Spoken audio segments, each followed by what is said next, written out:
மின்னல் 24 செய்திகளின் இன்றைய நாளிற்கான செய்தி தொகுப்பு. செய்தி ஆசிரியர் சபீனா சோமசுந்தரம். செய்திகளோடு இணைந்திருக்கும் நான் வாகிசன் விஜிதா. முதலில் தலைப்புச் செய்திகள். கோவிட் பெருந்தொற்று காலத்தில் உடல்கள் பலவந்தமாக தகனம் செய்யப்பட்டமைக்கு மன்னிப்பு கோரினார் ஜனாதிபதி. வெதுப்பக உரிமையாளர்கள் முன்வைத்துள்ள குற்றச்சாட்டு.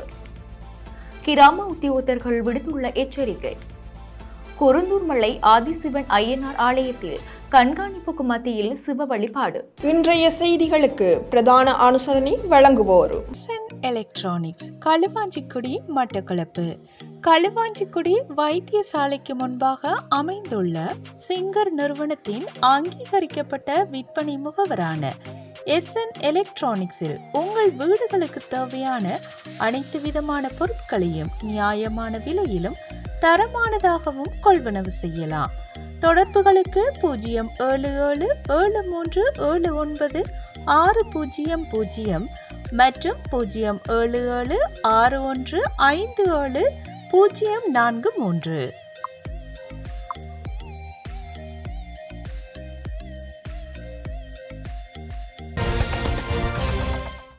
தொடர்வது விரிவான செய்திகள். கோவிட் பெருந்தொற்று காலத்தில் உயிரிழந்தவர்களின் உடல்கள் பலவந்தமாக தகனம் செய்யப்பட்டமைக்கு ஜனாதிபதி ரணில் விக்ரமசிங்க மன்னிப்பு கோரியுள்ளார். நடந்த சம்பவங்களிற்கு நாடாளுமன்றம் மன்னிப்பு கோர விரும்புகிறது என ஜனாதிபதி இன்று செவ்வாய்க்கிழமை நாடாளுமன்றத்தில் ஆற்றிய உரையின் போது தெரிவித்துள்ளார்.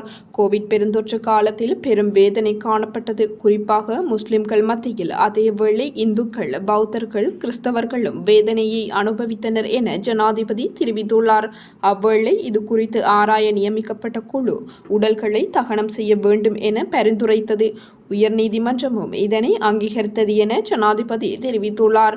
ஆகவே அரசாங்கம் அதனை பின்பற்ற வேண்டிய நிலைமை காணப்பட்டது. வேறு வழி இருக்கவில்லை என தெரிவித்துள்ள ஜனாதிபதி, உடல்களை தகனம் செய்வதற்கான உரிமை, அடக்கம் செய்வதற்கான உரிமை, ஒருவர் தனது உடல்களை மருத்துவமனைக்கு வழங்குவதற்கான உரிமை ஆகியவற்றை உறுதி செய்யும் சட்டத்தை தனது அரசாங்கம் கொண்டு வரும் எனவும் தெரிவித்துள்ளார்.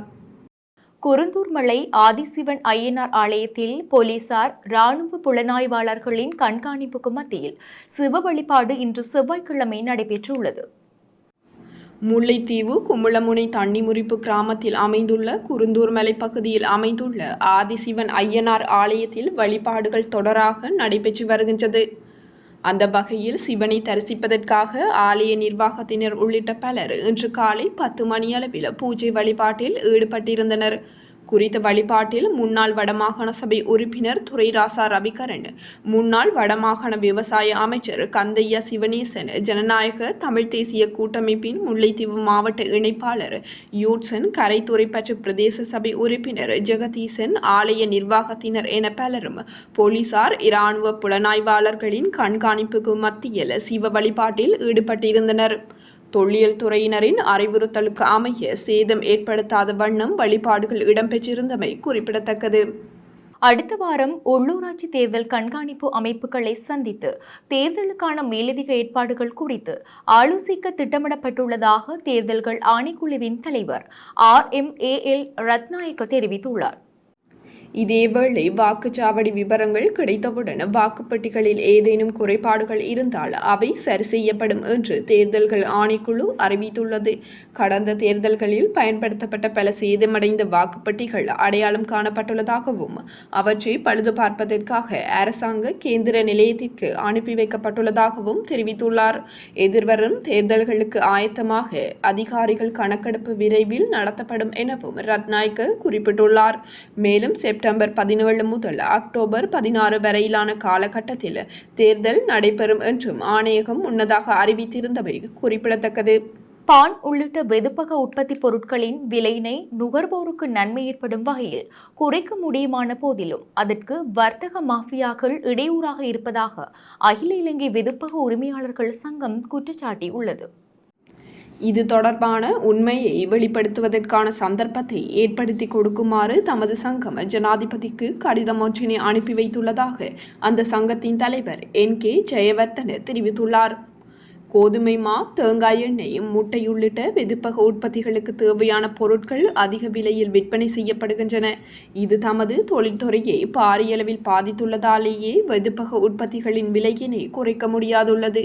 கோதுமை மாவின் விலையினை மேலும் 30 ரூபாவினாலும் முட்டையொன்றின் விலையினை 20 ரூபாவினாலும் குறைக்க முடியும். எனினும் வர்த்தக மாஃபியாக்கள் அதில் இலாபம் ஈட்டும் செயற்பாட்டை முன்னெடுத்துள்ளனர். எனவே இது தொடர்பில் விளக்கமளிப்பதற்கு சந்தர்ப்பம் ஒன்றை ஏற்படுத்தி தருமாறு கோரி ஜனாதிபதிக்கு கடிதம் அனுப்பியுள்ளதாக வெதுப்பக உரிமையாளர்கள் சங்கத்தின் தலைவர் NK ஜெயவர்தன தெரிவித்துள்ளார். தமது கோரிக்கைகளுக்கு உரிய தீர்வு வழங்கப்படாவிட்டால் தொடர் வேலை நிறுத்த போராட்டத்தில் ஈடுபட நேரிடும் என கிராம உத்தியோகத்தர்கள் எச்சரிக்கை விடுத்துள்ளனர். குறித்த விடயத்தை இலங்கை ஐக்கிய கிராம உத்தியோகஸ்தர்கள் சங்கத்தின் தலைவர் நந்தன ரணசிங்க தெரிவித்துள்ளார். இதன்படி எதிர்வரும் 24ஆம் திகதி அதிபர் காரியாலயத்தில் தங்களது பிரச்சினைகள் குறித்து அரசாங்கத்துடன் பேச்சுவார்த்தை நடத்த உள்ளதாக அவர் குறிப்பிட்டுள்ளார். மேலும் தற்போது சட்டப்படி வேலை என்ற தொழிற்சங்க நடவடிக்கை முன்னெடுக்கப்பட்டு வருவதாகவும் அவர் சுட்டிக்காட்டியுள்ளார். அத்தோடு சம்பளம் மற்றும் கொடுப்பனவு போன்றவற்றை மறுசீரமைத்தல் உள்ளிட்ட சில கோரிக்கைகளை கிராம உத்தியோகஸ்தர்கள் முன்வைத்துள்ளதாக தெரிவிக்கப்பட்டுள்ளது. நபர் ஒருவரின் மரணத்தின் போது வழங்கப்படும் ஆவணங்கள் போன்ற அத்தியாவசிய சேவைகளை வழங்கி வருவதாகவும் நந்தன ரணசிங்க தெரிவித்துள்ளார். இருப்பினும் கிராம சேவை சான்றிதழ் வழங்குதல் உள்ளிட்ட ஏனைய நடவடிக்கைகளை மேற்கொள்வதில்லை என அவர் சுட்டிக்காட்டியுள்ளார். மேலும் பேச்சுவார்த்தைகள் தோல்வியடைந்தால் தொடர் வேலைநிறுத்த போராட்டம் முன்னெடுக்கப்படும் எனவும் நந்தன சிங்க எச்சரிக்கை விடுத்துள்ளமை குறிப்பிடத்தக்கது. நாட்டில் இன்று செவ்வாய்க்கிழமை 24 கேரட் 1 கிராம் தங்கம் 24,000 ரூபாவாகவும் 24 கேரட் 1 பவுன் தங்கம் 1,92,000 ரூபாவாகவும் விற்பனை செய்யப்படுவதாக அகில இலங்கை நகை வியாபாரிகள் சங்கம் தெரிவித்துள்ளது. மேலும் 22 கேரட் 1 கிராம் தங்கம் 22,200 ரூபாவாகவும் 22 கேரட் 1 பவுண்ட் தங்கம் 1,77,600 ரூபாவாகவும் விற்பனை செய்யப்படுவதாக அச்சங்கம் தெரிவித்துள்ளது. தொடர்வது வெளிநாட்டு செய்திகள். ரஷ்ய ஜனாதிபதி விளாடிமிர் புட்டின் 24 வருடங்களுக்கு பின்னர் வடகொரியாவிற்கு வரலாற்று முக்கியத்துவம் வாய்ந்த விஜயம் ஒன்றை மேற்கொள்ள உள்ளார். செல்லவுள்ள புட்டின் கிம் ஜோங் அன்னை சந்திப்பார். இதேவேளை உக்ரைனிற்கு எதிரான ரஷ்யாவின் யுத்தத்திற்கு உறுதியான ஆதரவை வழங்குவதற்காக வடகொரியாவிற்கு புட்டின் நன்றியை தெரிவித்துள்ளார். வடகொரிய அரச ஊடகத்தில் வெளியாகியுள்ள கடிதத்தில் புட்டின் இதனை தெரிவித்துள்ளார். மேற்கு நாடுகளால் கட்டுப்படுத்தப்படாத பொருளாதார பாதுகாப்பு முறையை வடகொரியாவுடன் இணைந்து உருவாக்குவேன் என புட்டின் உறுதி வெளியிட்டுள்ளார். அமெரிக்காவின் அச்சுறுத்தல்கள், மிரட்டல்கள், இராணுவ அச்சுறுத்தல்கள் போன்றவற்றிற்கு மத்தியில் தனது நலனை பாதுகாப்பதற்காக வடகொரியா மேற்கொள்ளும் முயற்சிகளை புட்டின் பாராட்டியுள்ளார். நீதிக்கான பரஸ்பர மரியாதையின் அடிப்படையில் பன்முனைப்படுத்தப்பட்ட உலக ஒழுங்கை ஸ்தாபிப்பதை தடுக்கும் மேற்கத்திய இலட்சியங்களை ரஷ்யா உறுதியாக எதிர்க்கும் என புட்டின் தெரிவித்துள்ளார். ஆஸ்திரேலிய நாட்டிற்கு சொந்தமான வெர்ஜின் ஆஸ்திரேலிய விமானம் ஒன்று புறப்பட்டு சிறிது நேரத்தில் அதன் இயந்திரம் தீப்பிடித்ததை அடுத்து நியூசிலாந்தில் அவசரமாக தரையிறக்கப்பட்டது. போயிங் 737-800 என்ற வெர்ஜின் ஆஸ்திரேலிய விமானம் திங்கட்கிழமை மாலை நியூசிலாந்தின் குயின்ஸ்டவுன் நகரத்தில் இருந்து மெல்போர்ன் நோக்கி புறப்பட்டது. இந்நிலையில் விமானத்தின் இயந்திரம் ஒன்று தீப்பிடித்து எரிந்துள்ளது. இதனைத் தொடர்ந்து விமானம் அவசரமாக குயின்ஸ்டவுனுக்கு தெற்கே 150 கிலோமீட்டர் தொலைவில் உள்ள இன்பர்கார்கில் நகரத்தில் உள்ள விமான நிலையத்தில் பாதுகாப்பாக தரையிறக்கப்பட்டது. இந்த நிலையில் விமானத்தில் 6 பணியாளர்கள் உட்பட 67 பேர் இருந்துள்ளனர். இயந்திரம் ஒன்றில் இருந்து தீப்பிழம்புகள் வருவதை கண்டதாகவும் பலத்த சத்தம் கேட்டதாகவும் பயணிகள் தெரிவித்துள்ளனர். விமான இயந்திரத்தில் பறவையொன்று சிக்கியமையே தீப்பிடிக்க காரணம் என குயின்ஸ்டவுன் விமான நிலையத்தின் தலைமை நிர்வாகி ஒருவர் தெரிவித்துள்ளார். ஒரு இயந்திரத்தை மட்டும் பயன்படுத்தி இயங்குவதற்கும் தரையிறங்குவதற்கும் ஏற்ற வகையில் விமானங்கள் வடிவமைக்கப்பட்டுள்ளன. நியூசிலாந்தின் விமான நிலையங்களில் ஒவ்வொரு 10,000 விமானங்களின் பயணங்களின் போதும் 4 விமானங்கள் பறவைகளால் தாக்கப்படுவதாக அந்த நாட்டின் விமான போக்குவரத்து ஒழுங்குமுறை நிறுவனம் அதன் இணையதளத்தில் தெரிவித்துள்ளது. தொடர்வது விளையாட்டு செய்திகள். T20 உலகக்கிண்ண கிரிக்கெட் தொடரில் பப்புவா நியூகினியா அணிக்கு எதிரான போட்டியில் நியூசிலாந்து அணி நேற்று திங்கட்கிழமை 7 விக்கெட்டுகளால் வெற்றி பெற்றது. போட்டியின் நாணய சுழற்சியில் வெற்றி பெற்ற நியூசிலாந்து அணி முதலில் துடுப்படுத்தாட பப்புவா நியூகினியா அணிக்கு அழைப்பு விடுத்தது.